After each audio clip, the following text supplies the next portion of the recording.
Joining me now is News Corp columnist Angela Mollard and news.com.au entertainment reporter Bronte Coy.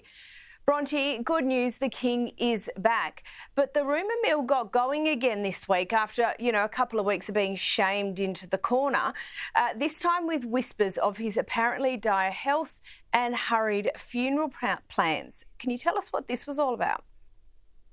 Yeah, look, it's obviously been quite a grim start to the year when it comes to royal health shocks. So people are a bit on edge, and we have seen what that can do.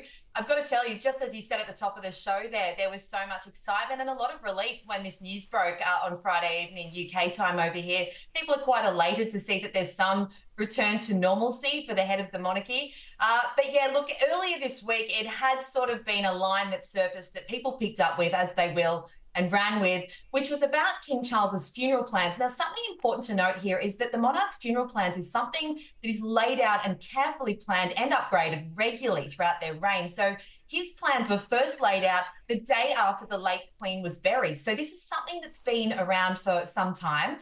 And of course, when it emerged that they had been upgraded again, given Charles's diagnosis, given his age, and given the fact that there hadn't been a whole lot of information about what he'd been battling, we don't know what type of cancer it is, people immediately jumped to that sort of very negative aspect of, it must be the end, it's all getting very dire. And we've seen what happens when that picks up and that's allowed to run.